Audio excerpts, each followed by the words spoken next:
Mirë, përshëndetje të gjithëve, mirë se keni ardhur në RiDebate. Ky është edicioni joni 8 i kampionatit kombëtar të debatit.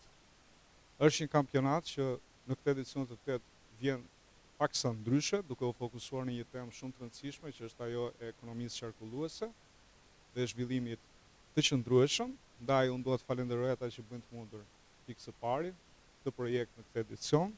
Do e lexoj që mos gaboj.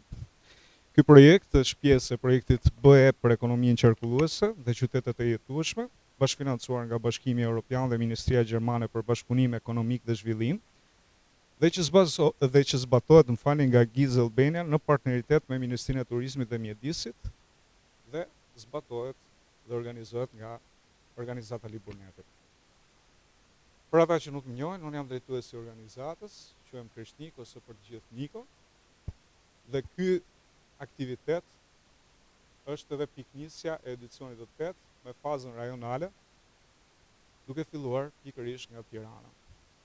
2 skuadrat që do të nisin këtë kampionat janë 2 shkolla profesionale, 2 shkolla të cilat përgjatë gjithë rrugëtimit e pjesëmarrjes kanë pasur një performancë shkëlqyer. Shkolla Ari Fulc ka qenë edhe fituese e edicionit, shkolla teknike ekonomike ka arritur të jetë në fazat finale të kampionatit, ashtu si në edicionin e kaluar. Dhe dua një dorë trokitje të fortë për të dyja skuadrat.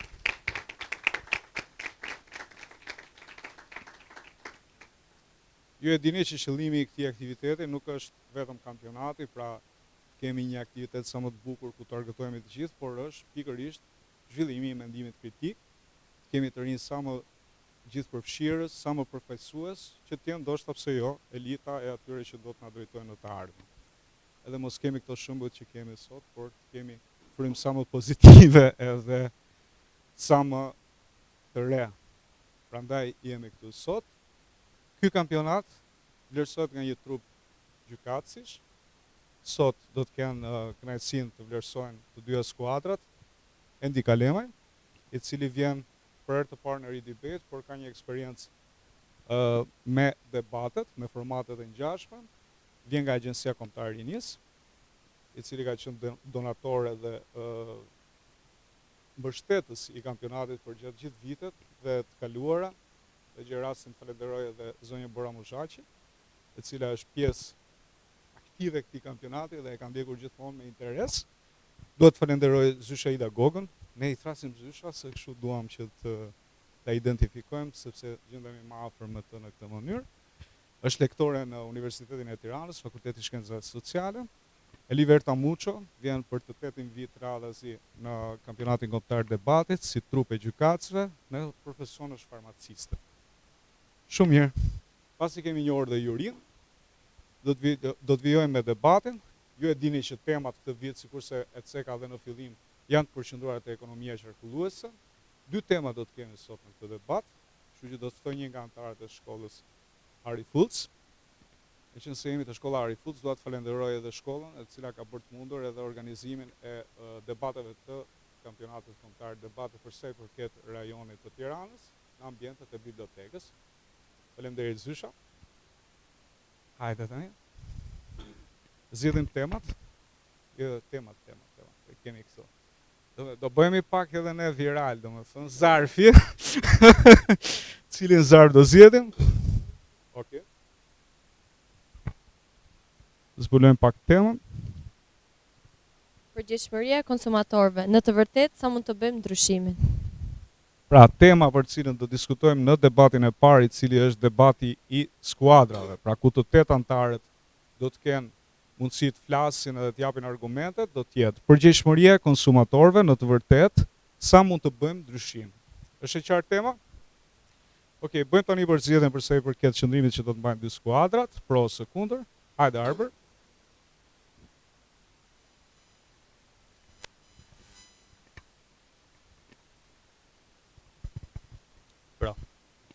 Pra shkolla teknike ekonomike do të mbajë qëndrimin pro, ndërsa shkolla Ari Fulc do të mbajë qëndrimin kundër. Ne hapim edhe fletën tjetër.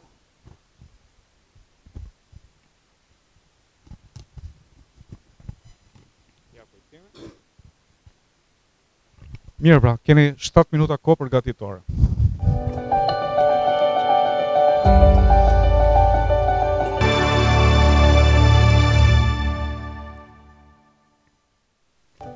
Mirë, bëhemi gati tani, ndjekim edhe debatin e parë, debatin e skuadrave, do të filloj skuadra që mbajnë qëndrimin pro dhe pastaj do të pasohet nga skuadra që mbajnë qëndrimin kundër. Në këtë rast, shkolla teknike ekonomike do të hapi debatin e parë dhe pastaj do të vazhdojë shkolla Harry Fulc. Mirë, suksese.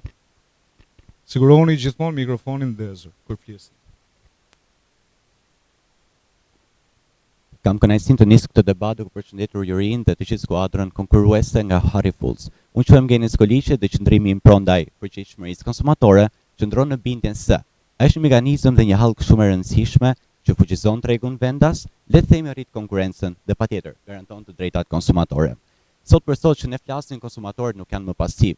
Nëpërmjet zgjedhjeve të tyre ato mund të ndryshojnë të gjithë tregun. Le të marrim një rast ekskluziv të vitit të kaluar nga Organizata e Konsumatorit Evropian, ku vetëm 7 nga 10 individ, të cilët u prirën ndaj bizneseve më të vogla, zhvilluan kështu në më pak se një vit me 30% ekonominë vendase. Pra, shtohen aktorët, rrjedhimisht konkurenca, e për më tepër garantohen të drejtat. Le të themi se nuk është vetëm se një luks moral, por është gjithashtu edhe një levë ekonomike. Faleminderit. Përshëndetje, unë quhem Vanessa Daci dhe vi nga Instituti Harry Fulc.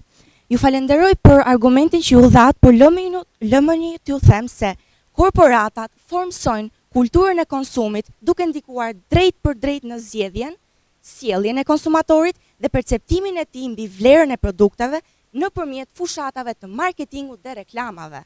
Sipas Circularity Gap Report, në vitin 2023, shpenzimet globale shkuan në 780 miliard dollar, një rritje kjo nga 720 miliard dollar, krahasuar me vitin 2020.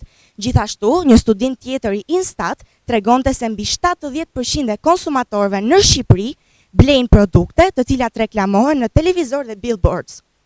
Kjo tregon se prirja e korporatave për shpenzime në reklama është në rritje, duke dëshmuar se korporatat kanë në dorë formsimin dhe orientojnë zgjedhjen dhe sjelljen e konsumatorit. Faleminderit.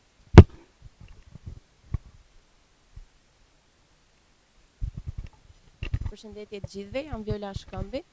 E vlerësoj atë që thatë, por më duhet të them që përgjegjësia konsumatore rrit cilësinë e produkteve dhe shërbimeve. Konsumatorët që duan cilësi nuk pranojnë kompromise në zgjedhjet e tyre dhe në blerjet e tyre. Kjo i shtyn kompanitë që ato të përmirësojnë shërbimet e tyre për të përmbushur këto pritshmëri. Një studim i Këshillit Evropian në vitin 2022 ka deklaruar se 72% e konsumatorëve evropian zgjidhin cilësinë si parësore të blerjeve dhe produkteve të tyre, sepse siç e shohim dhe nga vetja jonë, cilësia në kohën e sotme është bërë një domosdoshmëri dhe jo një luks. Përgjegjësia konsumatore do të thotë që të kesh mundësi të dallosh cilësinë nga reklama dhe jo të joshemi nga influencët në rrjetet sociale. Përshëndetje, jam Briana Marku dhe jam kundër temës. Atëherë, cilësia patjetër që është diçka shumë e rëndësishme, por konsumatorët në fakt ndikohen nga kompanitë dhe ato janë pjesa dërmuese e shoqërisë. Në të vërtetë, vetëm pak kompani kanë ndikim në treg. Një studim nga Statista thotë se vetëm 100 kompani janë përgjegjëse për 70% të emetimeve globale të karbonit.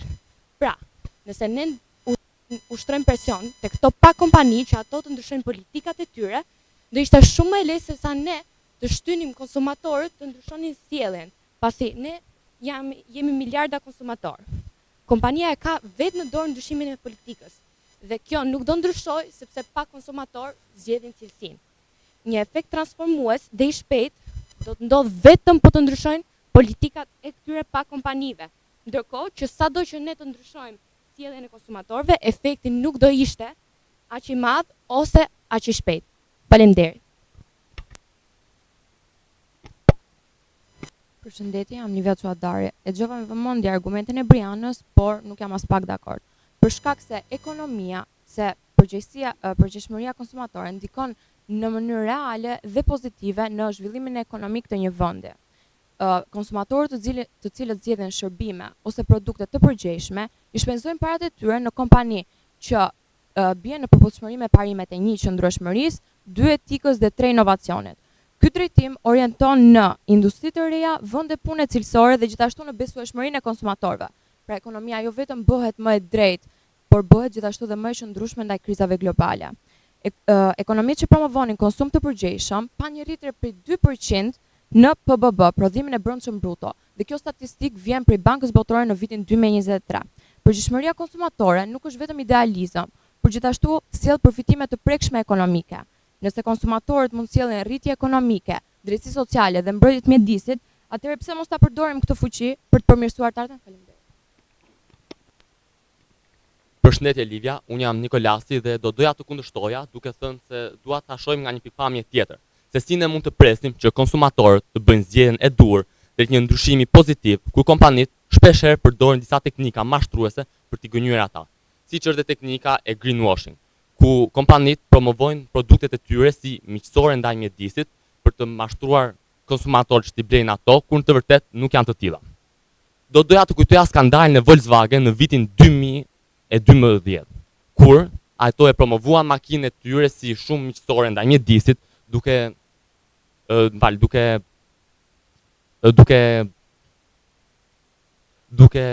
gënjur për testimet e emitimeve të saj të naftës, kur në të vërtet ajo ishte shumë herë më dëmtuese ndaj mjedisit se shumica nga makinat e tyre të mëparshme. Dhe kjo makinë shkaktoi shumë probleme pra të vit për mjedisin. Faleminderit. Përshëndetje, unë jam Anais dhe mbaj qëndrimin tim kundër pro përgjegjësisë së konsumatorit. Dëgjova Nikolasin që thotë që një konsumator nuk ka forcë kundër kompanive të mëdha. Megjithatë, në vitin 2024, sipas raporteve të Këshillit Evropian, mbi 12 milion euro janë gjobitur ndaj kompanive të cilat shkelin rregullat apo ligjet si morale ashtu dhe etike ndaj punonjësve dhe konsumatorëve. Këto denoncime jo vetëm kanë rrikur ndjekjen e rregullave nga kompanitë, por dhe kanë rritur numrin e konsumatorëve të përgjegjshëm të gatshëm për të ngritur zërin kundër padrejtësive. Sado i vogël mund të jetë ky ndryshim, ai fillon nga unë dhe nga ti. Këto shifra shihen të rriten dhe kaq. Faleminderit. Përshëndetje, që marrë krye madhin për arsimit të studit Terry Fultz dhe jam kundër temës. Dhe të falenderoja parafolcen për përmendjen e faktit se çfarë ne si konsumator mund të bëjmë kundrejt kompanive. Edhe gjëja kryesore që konsumatorët përpiqen të bëjnë është bojkotet. Por në shumicën e rasteve që bojkotet përpiqen të ekzekutohen ato dështojnë. Sipas Universitetit të Floridës Veriore, mbi 70% e bojkoteve nuk funksionojnë, ndërsa 30% që tjetër kanë një impakt mjaft të ulët. Por përveç kësaj është një shembull konkret. Në Shtetet e Bashkuara të Amerikës, Target dhe Walmart, dy nga kompanitë më të mëdha, u përpoq para pak vitesh që të bëhesh bojkot ndaj tyre. Njerëzit përdoren stacione lajmesh, përdoren rrjete sociale si Facebook, Instagram, TikTok. Thanë do bëhemi të gjithë bashkë të bojkotojmë këto, por në fund të ditës çfarë ndodhi? Asnjë. Pse kiqet kaq shumë përpjekje. Nuk realizua dot asnjë. Faleminderit.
Përshëndetje, quhem Heldi Toçi dhe mbroj tezën kundër temës. E falenderoj Arbin për atë që tha, por doja të kapja një aspekt tjetër të kësaj teme.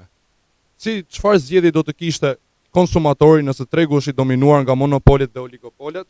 Le të marrim një shembull konkret. Sipas një studimi të Counterpoint Technology Market Research në vitin 2022, pohohet që tregu i sistemeve mobile dominohet nga duopoli Apple dhe Google, ku 27% e dominon iOS-i i Apple-it dhe 72% Google-i. Kjo bën që konsumatorët nëse duan të marrin një zgjedhje tjetër për këtë lloj shërbimi, nuk munden, sepse nuk ka sistem të tjerë. Edhe pse të dalim jashtë kufive, kur në rast ideal është edhe në Shqipëri, ku ISP-ja dominohet nga duopoli One dhe Vodafone i numrave telefonik në Shqipëri që kontrollojnë të gjithë tregun. Do zoti aty do blesh. Nuk ke ku konsumatori nuk ka zgjedhje. Ndryshon vetëm ngjyra e dyqanit. Faleminderit.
Irsa, përshëndetje, e vlerësoj shumë argumentin tënd, përshëndetje gjithëve, unë quhem Megi.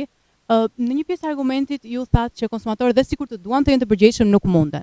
Shiko, e di çfarë, edhe unë nuk kam shumë siguri që çdo mëngjes të çohem dhe të haj ushqime bie nga Himalaja apo që importojnë nga shtetet me ushqime të bio, por nuk e nis ditën me mikroplastik dhe kos. Se në fund të fundit, të jesh konsumator i përgjegjshëm nuk nis nga portofoli, por nis nga vetdia jon. Sepse dhe vendet më të varfra nuk u duhen para që mos ndosin lumenjtë e tyre pranë fshatit. Prandaj them që nëse ne do presim që të gjithë të bëhemi milionerë në thonjza, që të jemi më të përgjegjshëm dhe të jemi më të aksesueshëm në blerjen e produkteve ekologjike, më vjen keq, por toka nuk ka ndërmend na presja aq shumë. Duhet të fokusohemi dhe shumë tek brezi i sotëm, fëmijët e sotëm, le të themi janë arma më e fortë që ne mund të shfrytëzojmë. Sipas një studimi të organizatës botërore të konsumatorit, mbi 70% e prindërve që praktikojnë konsum të përgjithshëm e transmetojnë këto tek fëmijët e tyre. Atëherë kjo është ardhmja, edukimi i brezave për të qenë një konsumator i përgjithshëm, e mira për të gjithë. Faleminderit. Përshëndetje, quhem Dea dhe mbaj qëndrimin pro temës. Doja të falenderoja Eglin për argumentin e saj, por më duhet ta kundërshtoj. Ju thoni se të qenurit konsumator i përgjegjshëm është e mundur. Por si është kjo e mundur kur kjo përgjegjshmëri influencohet nga figurat e mëdha? Dhe specifikisht siç përmendët ju te fëmijët, ata janë më të influencueshmit. Konsumatorët nuk kanë vërtet ndikim në ndryshimet e mëdha të tregut, sepse zgjedhjet e tyre diktohen nga figurat publike, të cilët e ndryshojnë sjelljen e masave në një shkallë shumë herë më të gjerë se sa ç'mundet individi i zakonshëm. Konsumatorët pirën të ndjekin modelet e sjelljes së njerëzve të famshëm vetëm për faktin se kanë një besim të jashtëzakonshëm drejt tyre, sidomos kur opinionet e ndarë janë të sinqerta dhe të pavarura nga interesat komercial. Një shembull do të ishte një rast i Cristiano Ronaldos në kampionatin Euro 2020. Kur gjatë një konferencë për shtyp, ai refuzoi shishën e Coca-Colës dhe inkurajoi shikuesit që të pinin më shumë ujë. Kjo çoi në uljen e tregut të Coca-Colës me $4 bilion dhe të aksioneve nga 56.1 në 55.22 dollar. Pra, zgjedhjet e konsumatorëve nuk janë të pavarura sepse ato thjesht fare varen nga influencerat. Faleminderit. Përshëndetje, unë jam Joel Tola. Si fillim desha t'ju thoja se dëgjova disa argumente që u përsëritën disa herë. Më pas doja të thoja se ne do të shtyjmë kompanitë të bëjnë një ndryshim. Një shprehje e bukur thotë se ndryshimi fillon nga vetë ne. Pse ti themi tjetrit të ndryshojë nëse ne nuk bëjmë asnjë përpjekje? Sipas Institutit Ndërkombëtar për Zhvillimin e Qëndrueshëm, tregojnë se më shumë se 68% e personave, e konsumatorëve janë të gatshëm të paguajnë deri në 30% më shumë për produktet, ndërsa pjesa tjetër deri në 20% më shumë. Mendoj se ne kemi aftësinë të bëjmë një sakrificë këtë sakrificë prej 20% për të shpëtuar jetën e çdo personi në botë, çdo krijesë të brishq e cila jeton në këtë planet. Prandaj mendoj se përgjegjësia konsumatore mund të bëjë një ndryshim. Shëndetje, quhem Sara Qela dhe mbroj tezën kundër temës. Falenderoj parafoljen për argumentin e tij, por dua të them se në fakt mund të jetë vërtet se konsumatorët janë të gatshëm të paguajnë 20% apo 30% më shumë të shumës, por sot realiteti tregon se në fakt ne si konsumator zgjedhim të blejmë nga ato faqet online si Temu apo Alibaba ku na rezulton të presim dhe 2-3 javë për marrë produktin tonë dhe çmimi është i përgjysmuar.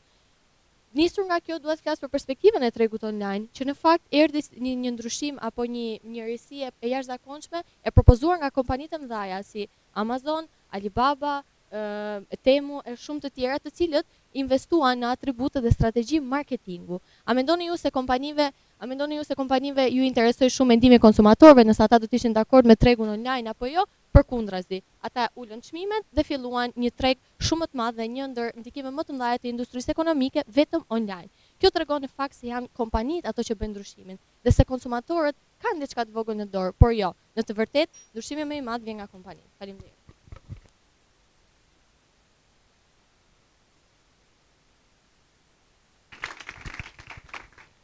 Unë akoma nuk e di. E kam shumë vështirë të gjej vetëm nëse duhet jem i përgjegjshëm mbi konsumimin apo jem pro blerjes online, meqense e ceku vazhdon se të gjithë blejmë në Temu sot. Duke filluar nga të gjithë të rinjt apo edhe ne pak më të vjetrit apo jo. Nga praktika nga praktika dhe nga statistikat që tregojnë se në Shqipëri tregu online po ecën shumë agresivisht edhe shumë fort përse i përket blerjeve. Mirë, vazhdojmë tani debatin e dytë, debatin e liderave. Në këtë përballje do të kemi Sarën dhe Arbrin, që janë përfaqësues të skuadrave që debatojnë sot në debat, kështu që do të kemi temat spontane. Në këtë rast, hajde Arbër zgjedhësh temën.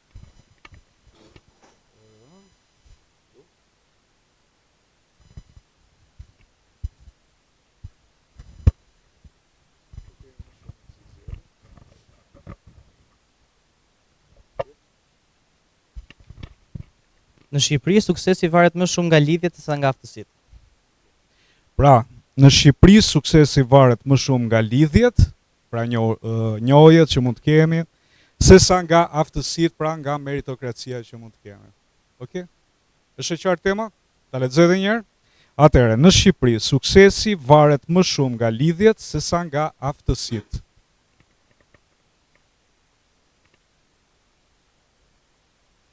Keni 7 minuta kohë, në këtë debat do të keni nga 2 minuta ndërhyrje për 4 herë në total në mënyrë të alternuar.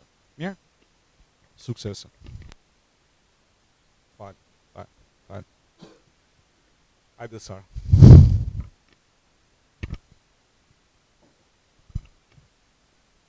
Mendoj se këtu jemi pro të gjithë. Kundër. Do të jetë Ari Fulc, pro Shkolla Teknike Ekonomike. Faleminderit.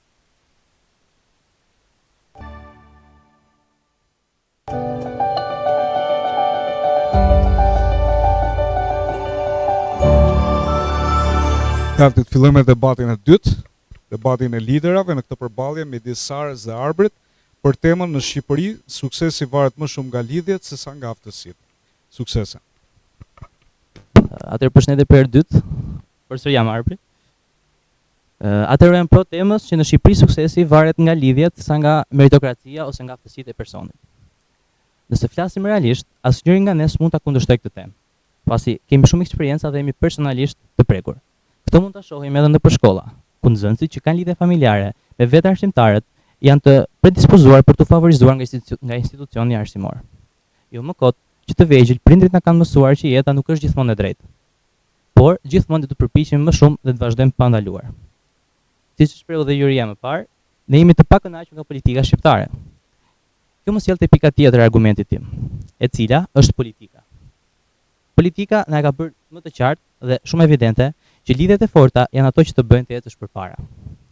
Në fakt, modeli i miqësisë është indoktrinuar që nga koha e diktaturës, dhe ne si popull nuk po mundemi të arratisemi nga ky makt që nuk po na lë të integrohemi në botë dhe në veçanti në Bashkimin Evropian. Kam sjellë disa shembuj Sipas anketimeve të bëra, gati 75% të anketuarve tregojnë se eksperienca personale ose të njohurve mbi zotrojnë lidhjet mbi meritokracinë. Në krahun tjetër, një shembull personal që do t'jap është motra ime është dashur të përballet me këtë realitet që në moshë të vogël. Një program për fëmijë ku personi me lidhjet më të forta përparoj më tej, pavarësisht se ajo shfaqe aftësi dhe shumë përparësi mbi fëmijët e tjerë. Së fundmi i anketimet të shkollës sonë për të parë nëse ne jemi të kënaqur me atë të ekonomisë na përfaqësojnë. Media kundër qëndrimit të rafinuar i një shoqërie të kultivuar nuk është gjithmonë i drejtë. Por në fund të fundit fiton ai që ka shokun dhe lidhjen më të forta. Faleminderit.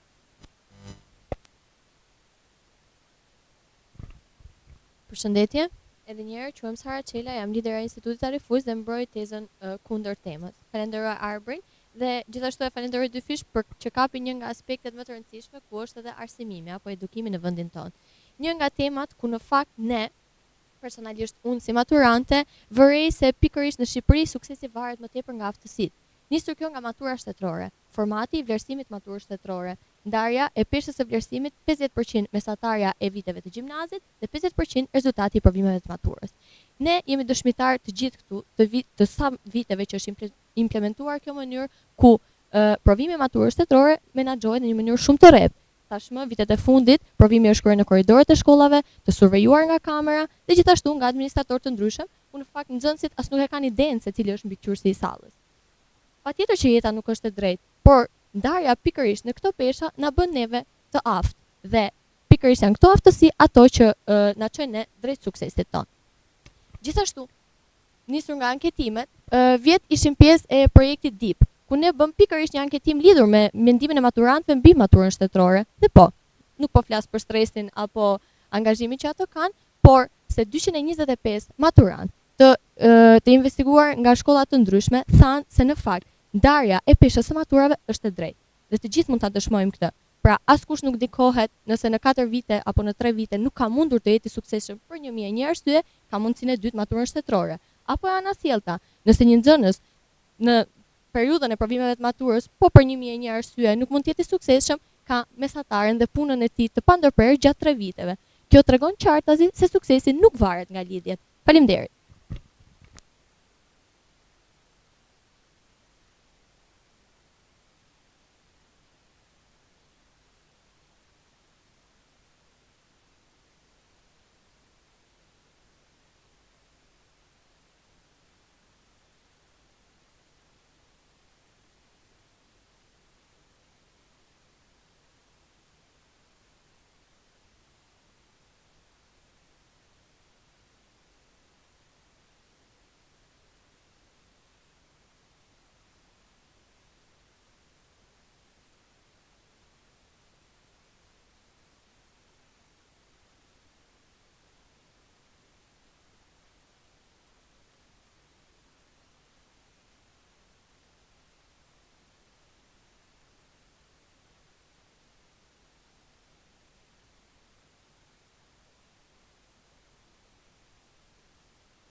Përshëndetje edhe një herë, faleminderit Arbër, dhe madje nisur nga shembulli personal që dhat, dua t'ju them se së pari për gëzime, për rritjen e detyrës të Xhaxhait, por kjo tregon pikërisht aftësitë që ai ka. Dhe kjo tregon se në fakt gjithë këto vite eksperiencë, përmirësimin në aftësi dhe zhvillimin në vendin e punës, e solli atë në një promocion. Dhe ashtu si thatë dhe ju, ata që janë të ri dhe nuk i kishin aftësitë e duhura, u larguan tashmë nga ajo kompani. Që kjo tregon se në fakt edhe ata nuk kishin lidhje, ashtu si sikurse dhe xhaxhai juaj nuk kishte lidhje. Një tjetër dëshmi se suksesi varet më shumë nga aftësitë është ideja e startupeve në gjimnazet e Tiranës apo të gjithë Shqipërisë, ku Junior Achievement of Albania investon vetëm në shkollën tonë 5 kompani të krijuara nga nxënësit, me ide më të mira, kompanitë të projektuara deri në detaje, që në fakt mund të jenë një mundësi biznesi në të ardhmen. Dhe a mendoni ju në fakt se të gjitha shkollat e Shqipërisë apo shkollat e Tiranës kanë lidhje te kjo organizatë që është private dhe influencojnë mendimin e tyre për të investuar apo shumat e investimit? Jo, përkundrazi. Në shkollën tonë kishin rreth 15 kompani që garuan dhe vetëm 5 fituan, sepse 5 kompani ishin më të afta. Dhe këto kompani do të jenë idet e së ardhmes. Kështu që një tjetër dëshmi e suksesit që varet nga aftësitë është kjo. Gjithashtu, një tjetër aspekt është dhe Art Festi, organizimi i audicioneve për artistët më të ri. A mendoni se nëse do të kishte lidhje, do të kishte nevojë për një show kaq të madh, organizimin e disa audicioneve të rreme, ku zgjidhen këngëtarët apo talentet e reja? Mendoj që jo. Dhe mendoj se vendi jon nuk e ka këtë buxhet të shpenzoj këto para koti, vetëm e vetëm për t'i dhënë show publike dhe për t'i mbushur mendjen se në fakt ne po ju gënjejmë dhe po i zgjedhim për aftësitë. Jo. Ata të rinj, të talentuar janë aty ku janë, nëpërmjet performancave të tyre dhe nëpërmjet aftësive që ata kanë. Faleminderit. Falenderoj përsëri për argumentin tënd. E kuptoj vizionin tënd, por përsëri të jap të shtrit dorën dhe të bëj lutjen që mos të fiksojmë vetëm te arsimi, të shohim më tej në jetë, të shohim te shkalla e korporatave dhe për të kaluar përfshi te shembulli i xhaxhait, do të thoja që aftësitë padyshim që ishin shumë të rëndësishme në historinë e tij. Por për një periudhë pas 19 vitesh, ndërkohë që të tjerët pas një viti u bën drejtora e kryeministra të gjithë. Ose ndryshe mund ta them kështu. Ati kushtoi 20 vite për të ngjitur shkallën e korporatës, kur të tjerët të mitësi morën ashensorin. Një shembull thjesht do t'jap punë te formati maturës, kemi raste që në punë punësohen edhe ata që nuk kanë diplom fare. Si mund të më shpjegoni ju këtë rast? Apo thjesht është diploma ajo që tregon aftësitë tua si person. Dhe ato që diplomohen me master, me bachelorë të tjerë, shumë shpesh nuk kanë vende pune. Është dhe shprehje e famshme që me diplomë ti punon kamarier. Dhe nëse ky sistem do ishte kaq i drejtë, nuk do kishim shifra kaq të mëdha emigrimi. Pse iku rinia me që kjo botë është kaq e drejtë, me që vetëm aftësitë të pëmplecësh përpara, pse nuk nitet në Shqipëri? Po ikën në Gjermani, ikën në Angli, ikën në Itali, në Spanjë e në vende të tjera nëpër botë. E pjesa më e madhe e tyre thonë se nuk do kthehen kurrë në Shqipëri, pavarësisht se çfarë ndryshimi mund kemi ne dhe pavarësisht se premtimeve që mund bëjnë politikanët për popullin tonë. Ata i lanë prindit vetëm, ata i lanë fëmijët vetëm dhe krijuan gjasmë një jetë të re në botën tjetër, po ajo botë nuk është bota shqiptare, nuk është populli shqiptar, nuk janë traditat dhe vlerat tona. Këto vlera që ne kemi mbrojtur me shumë dashuri dhe shumë mirësi për gjithë këtyre qindra vite. E tani ne t'i lëm pas e t'i kemi ashtetit. Unë nuk jam as pak dakord. Unë të thoja që miku nuk do të kurrë, por realiteti është kështu. Miku në Shqipëri të bën tezësh përpara. Faleminderit. Përshëndetje edhe një herë. Faleminderit për argumentat e parashtruar. Dhe dua të them se në fakt ata rini apo ata emigrantë që janë larguar nga Shqipëria, vitet e fundit ka një trend shumë të madh për të kthyer dhe për të investuar në këtë vend. Dhe këtu kemi shembullin e agroturizmit. Disa nga ose më saktë turizmi jon malor vitet e fundit, po arrit të zhvillohet vetëm nga investimet që emigrantët që rikthehen në Shqipëri bëjnë.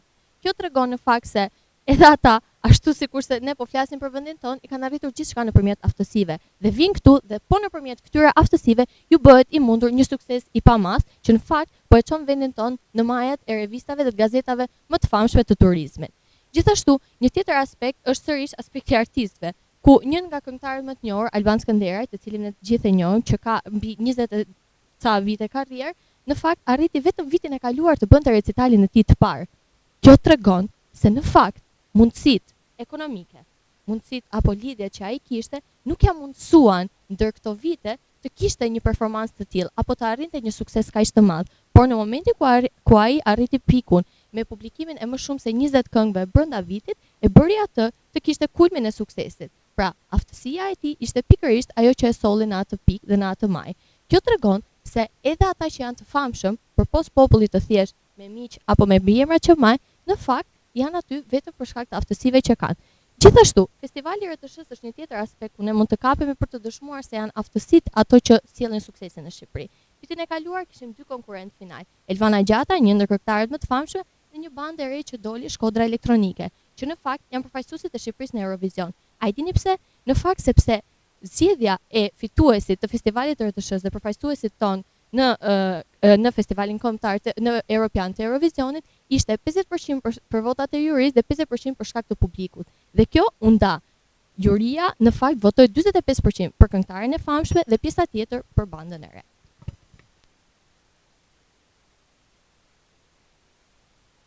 Të falenderoj ashmase përsëri për argumentin tënd dhe jam shumë mirënjohës që ti vendos të largohesh nga tema e arsimit dhe ta zgjerosh vizionin tënd dhe më tej në jetë. Atëherë fakti që këta persona ikën nga Shqipëria tregon që Shqipëria vua nga korrupsioni dhe më pas ata mund të kenë bërë zgjedhjen për të ardhur për të përfituar nga seksioni i turizmit ose thjesht për ndihmuar familjarët e tyre në nevojë. Në mënyrë tjetër që mund ta shpreh ato që ju thatë është se ikën 700.000 veta dhe erdhën 5.000 të tjerë. Mua kjo nuk më duket as pak një llogari e saktë, pasi sipas studimeve të bëra që nga viti 2013 dhe deri më tani, pra për një periudhë prej 12 vitesh e larguar 700.000 banor, gati 1/4 e gjithë popullsisë shqiptare. Të veçantat nuk e hedhin poshtë rregullin. Kjo është një shprehje që unë e preferoj shumë, pasi tregon me shumë detaje gjithë historinë e Shqipërisë. Për të kaluar përsëri te pjesa e korrupsionit, e cila na ka penguar për të bërë ndërhyrjen tonë në Bashkimin Evropian dhe për të bërë si këto shtete që shqiptarët dëshirojnë e të vizitojnë një shtete dhe të bëjnë jetën e tyre. Pse të shkojnë shqiptarët në Gjermani, në Itali, në Spanjë, në Angli e tjerë? E pse mos rrinë në Shqipëri? Pse mos ta bëjmë Shqipërinë si Anglia, po thjesht ikin shqiptarët edhe atje? Pse ikin? Ikin sepse nuk ka të drejtë, nuk ka meritokraci. Pra, popullsia jon nuk beson se këtu në Shqipëri ka zgjidhje. Kjo është arsyeja që ata largohen.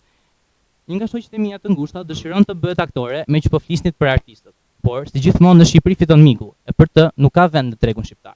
Dhe për këtë arsye ajo vendoset të ikte në Spanjë. Një reality show të sotëm tregojnë të kundërtën. UNICEF përse drejtohet tek qytete të ndryshme për të mbështetur ata nëpërmjet upshifteve. Dhe së fundmi ju thatë se në aftësi jashtë vendit më falni, çfarë aftësisht në ndërtim dhe në të mbajturën e tabakas paska këtu nuk kishin mik që një vend të tabakas të mbanin dosje si zyrët, shkurtimisht për këtë kam shembullin të fjalët që thash më përpara.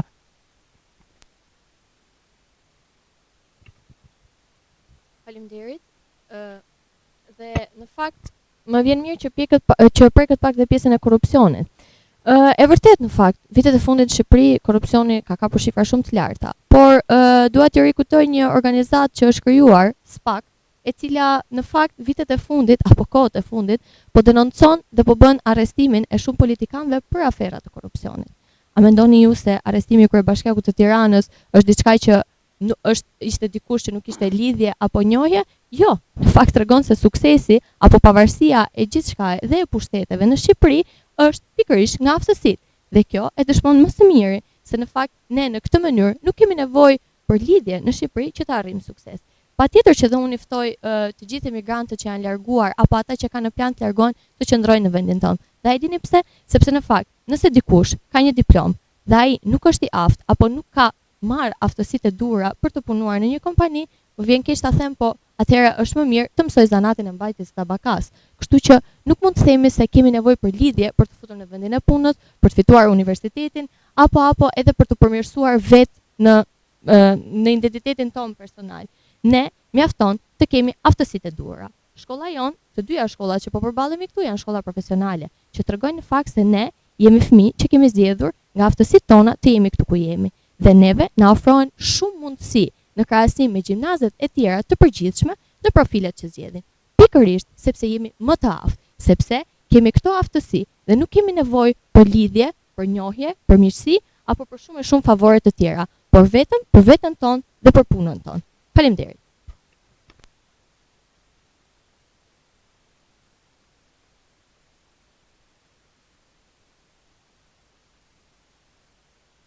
Okej.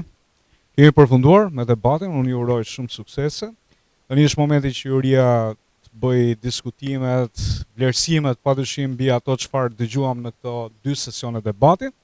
Që do t'ju ftoj me shumë qetësi që të dalim për jashtë në mënyrë që t'i japim mundësi jurisë për të bërë vlerësinë.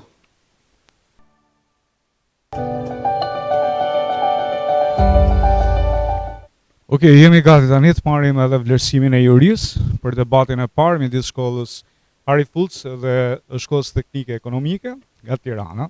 Jemi në Tiranë. Fjala është për jurinë e cila do të bëj komente padyshim edhe kritika apo jo? Nuk. Okej.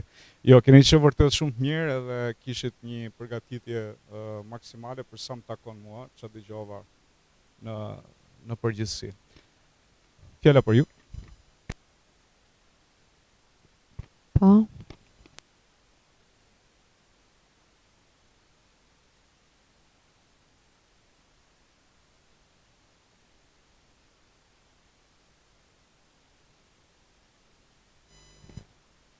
Përshëndetje. Si gjithmonë pjesa më e vështirë mbetet gjithmonë gjykimi.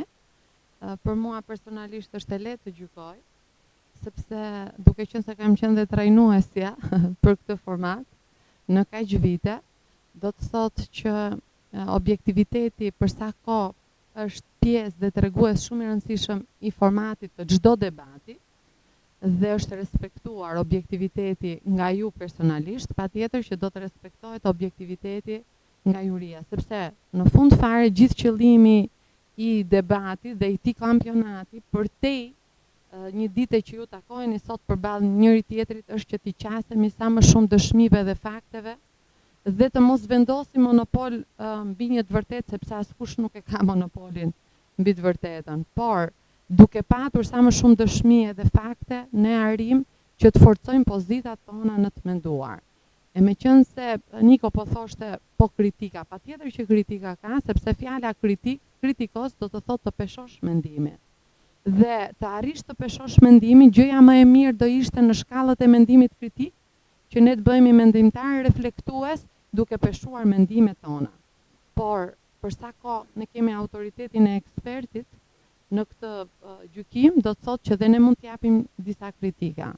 Si do ta vlerësoja, pothuajse duke i parë të gjithë elementët në një përmbledhje të shkurtër, duke qenë se ky është një format që kërkon që t'ju rrisë juve së pari duke kërkuar informacion në burime të sigurta, gjë që unë e kam parë sot. Në pak raste kanë munguar, burimet kanë qenë të gjitha shumë të sakta, por në disa raste ju aty keni haruar që të thoni vitet, për shembull. Megjithse për sa kohë mund të jeni referuar statistës apo organizatës punës apo bankës botërore apo të dhëna Komisionit Evropian, padyshim që ju keni marrë të dhëna dhe aty janë të dhëna të viteve të fundit. Ka disa raste që mund të përmenden që janë edhe të viteve të mëparshme, që janë raste në histori që shënjojnë dhe do shënjojnë gjithmonë. Kështu që mos e harroni këtë gjë, sepse jam e sigurt që keni gjetur informacion të burimeve të viteve të fundit, edhe të dhëna shumë të mira. Për sa i përket formës së argumentit ARE-ja ka qenë e plot, ka patur arsyetim nga të dyja skuadrat në nivel shumë të mirë, ka patur një lidhje të arsyetimit me dëshmitë dhe faktet, domethënë ka patur premisa që kanë patur arsye brenda dhe dëshmi që i kanë mbështetur këto arsye. Të gjitha rastet që ju keni dhënë që mund të kenë qenë raste që nuk mund të jenë mbështetur fuqimisht, domethënë në arsye në ato premisa, unë kam parë që ju pasi keni përfunduar dëshmin, e keni dhënë arsyetimin. Por është respektuar formati i debatit dhe argumenti ARE. Për sa i përket gjuhës dhe komunikimit, siç e keni vënë re se secili prej jush e ndjen, dikush ka pikë më të fortë intonacionin e zërit, që është shumë i rëndësishëm sepse kush ka intonacion tregon dhe vetbesimin. Kështu që dëftoja të gjithë ata që kanë dhënë një argument shumë të mirë dhe nuk kanë qenë në nivelin, kemi thënë intonacioni është që ne duhet ta theksojmë. Pra kur unë them Harry Fultz apo teknike ekonomike, do të thotë që ky emërtim është shumë i rëndësishëm. Pra nuk mund të flasim një të folur sheshtë edhe pjatë pa intonacion, sepse ulim pikë edhe në vetbesim, edhe në kontrollin e emocioneve, por gjuha ndikohet dhe komunikimi direkt nga emocionet, por për fat keq edhe të menduarit shtrembrohet prej emocioneve. Për sa i përket elementeve si vëmendja, jam shumë e kënaqur në gjuhën e trupit që ju përdorni, humor, keni gjithmonë pak tendencë, kush do të bëj pak humor, ka pak tendencë për të bërë sarkazm. Ti ikim sarkazmës dhe duhet vërtet që të bëjmë humor, kultura dhe respektimi i formatit, me gjithë elementet jam shumë e kënaqur, ne kemi hapur me çdo vit, çdo edicion, ne kemi zgjedhur ato fjalë të arta dhe fjalët e arta për këtë vit kanë qenë bëhu debatues dhe jo opinionist. Unë sot pata kënaqësinë të dëgjoj 2 skuadra debatuesish dhe jam kënaqur që kishte nivel debati mes jush. Diferenca mes jush sot është një diferencë sepse ne kemi dhe debatin në nivel liderash dhe mblidhen gjithë këto elementet, nuk mblidhen vetëm fakte dhe dëshmi dhe kush ka dhënë burime.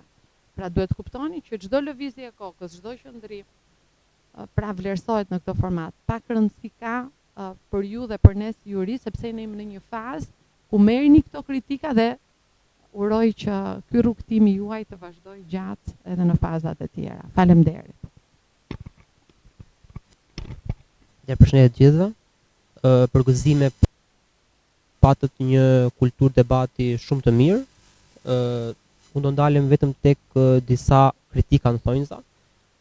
Se pari tek pjesa e burimeve, është ajo çfarë dhe s'dysha citoj, që është pjesa që mungojnë përmendja e disa viteve tek burimet, pra tek citimi i disa raporteve apo disa statistikave. Në momentin që kemi një citim të statistikave apo dhe përqindje të caktuar, duhet përmendur burimi dhe duhet cituar dhe viti përkatës e cili përket. Zakonisht jeni përmbajtur viteve të fundit, por kemi pasur domethënë disa burime të cilat kanë qenë të viteve të kaluara.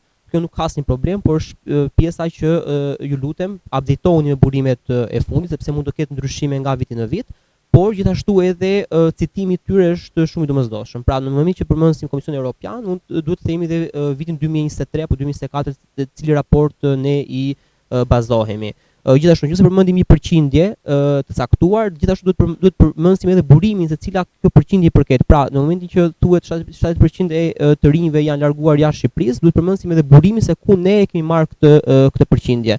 Jo vetëm domethënë ta lëm këtë në rang të përgjithshëm. Në momentin që përmendet kjo gjë, nuk e domethënë dhe nga skuadra kundërshtare duhet ta theksojmë që në momentin që përmendet diçka pa burim përkatës, dhe skuadra kundërshtare të thojë që më fal, cili burim jeni referuar. Gjë që unë pash që mungoi ishte pjesa e pyetjeve të drejtë për drejta. Pra kishte pyetje retorike, që përgjigjen e jepit vetë ju, por nuk ishte një pyetje të drejtë për drejtë drejtuar skuadrës kundërshtare.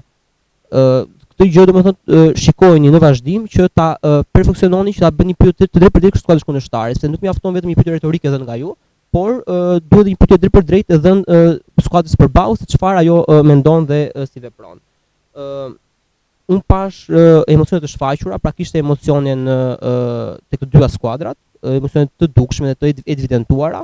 Gjë e mirë është që në vazhdim i perfeksiononi këto gjëra, pra mos e bëni të shfaqur para juristë që ju keni emocione përballë debatit, mbulojeni ato emocione. Tjetër është pjesa e leximit të fletës, pra pam evidentuam disa raste të cilët lexonin fletën domethënë të cilët ata kishin përpara. Po nga efekti i emocioneve që erdhi si tjetër shkak pasojë. Gjithashtu dhe këtë sa më shumë ta eliminoni duhet një gjë e mirë.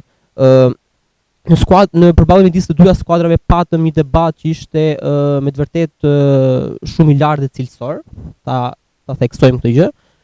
Ishim në çdo moment unë isha jam me këtë, domethënë ishte pjesa që ishim dhe ne vetë si juri të pa pozicionuar se ku do të çonim pikën përkatëse.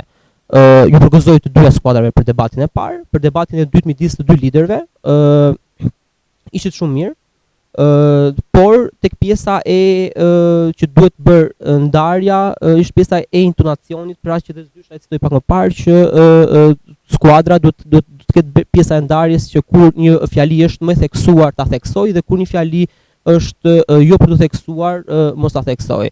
Pash që të dy liderët kishin një vetbesim të fortë, pash që të dy shikonin skuadrën kundërshtarin përballë dhe nuk kishin frikë në thonjza, por ajo që cilët do bëjë një diferencë të vogël do jetë përballja e dytë, nga ana e vlerësimit që ka bërë juria.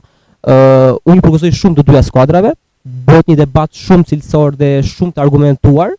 Pra nuk isha që dhe Zysha tha që nuk ishte një opinion, por ishte një debat i dhënë shprehimish nga ju, por i bazuar në evidenca. Pra ajo çfarë më pëlqeu ishte tek secili për ju ishte pjesa që pavarësisht ju dhat një opinion dhe një parashikim për pjesën e pjesës që ju mbronit, por gjithmonë ballafaqoheni me një fakt nga mbrapa. Pra ky është një gjë e mirë që kishte domethënë fakte dhe nuk ishte thjesht në një pozicion opinioni siç kemi dëgjuar nëpër mediat e përditshme. Ju përgëzoj të dyja skuadrave. Ju uroj shumë suksese. Bëhet një debat cilësor dhe në nivel shumë të lartë. Faleminderit gjithëve. Mirë. Duke qenë se po i shoh që u dekoruat pak. Unë do të përgëzoj Zyshat për punën që kanë bërë. Ishte shumë të mirë.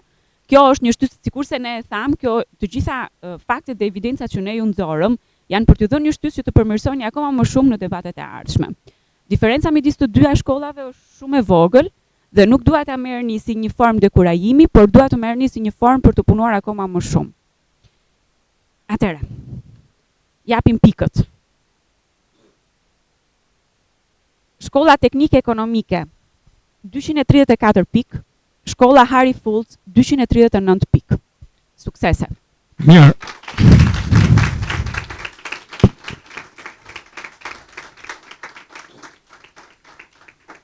Faleminderit të dyja skuadrave. Suksese në takimet e ardhshme. Shikoj. Po pra, atë do të thojë. Kjo është fazë